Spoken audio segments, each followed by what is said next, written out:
But talking about the depth of the team, we mentioned the center situation, and we saw this preseason that JaVale McGee is a good pickup, providing nice mobility and rim protection. And he's veteran that has played in the league for a long time. So when he has the ball in his hands, which he'll have a lot in his opportunities in this offense, he makes pretty good decision making. And then obviously one of the big topics among people who watch the team and cover the team is the fact that he's forming a nice partnership with Malik Monk. And there's a lot of good things to say about JaVale McGee. But at the same time, it wasn't all perfect. And one of the constants for him throughout the preseason was the fact that he would always have like 2 to 4 turnovers a game.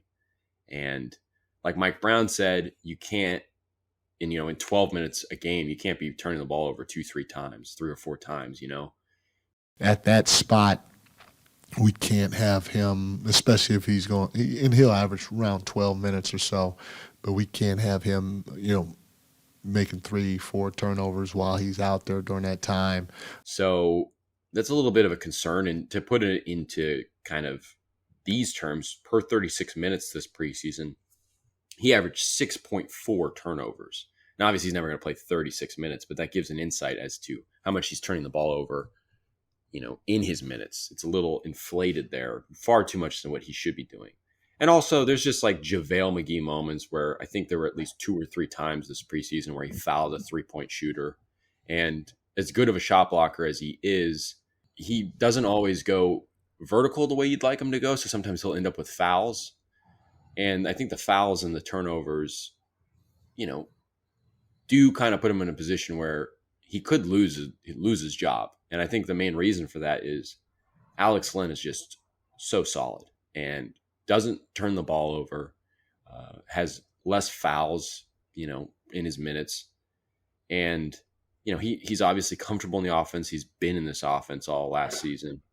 And, Len is just solid, like I said. And he gets just about as many block shots as McGee. I think in less minutes, he had about as many block shots as McGee did this preseason.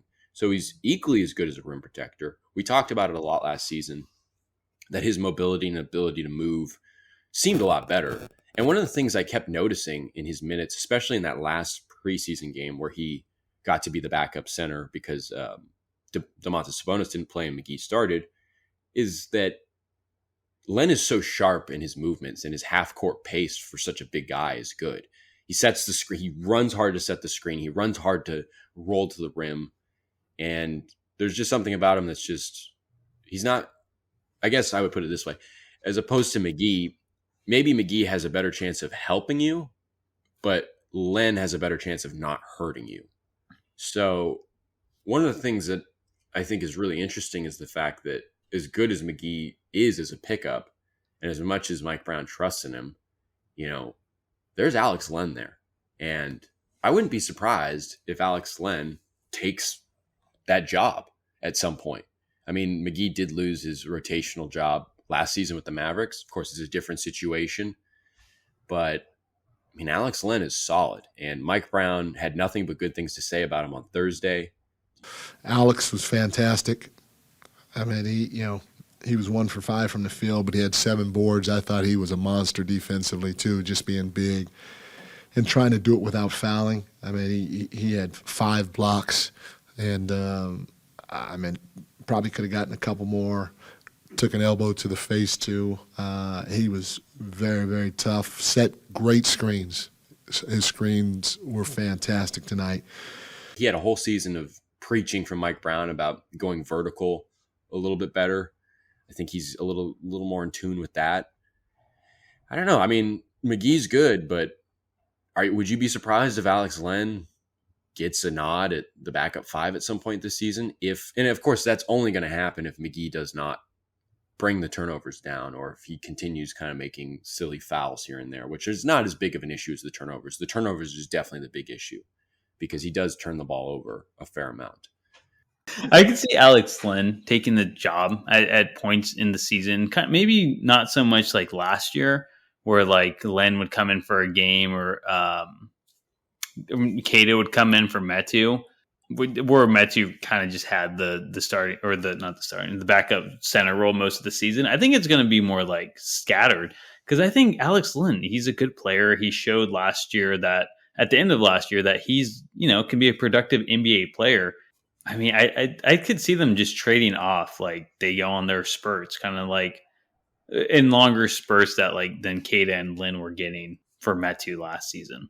Because I mean, Yeah. Alex Lynn, I think he's a good player. I think he's on the level of where JaVale McGee is now in his career. I know JaVale, I guess it's the higher ceiling, right? Like JaVale at his best might be a little better than Alex Len at his best, but are you going to get that level from JaVale McGee night in, night out? I mean, the dude rules Shaq in a fool for a reason, right? So, I mean, Alex Len, don't underrate Alex Len. I don't think anyone is really because he ended the season so well last year. And even in the playoffs, I mean, I think in the first game of the postseason, he was the defensive player of the game chain guy. So, I mean, Alex Len he can step in and, fill a hole and, you won't bat an eye.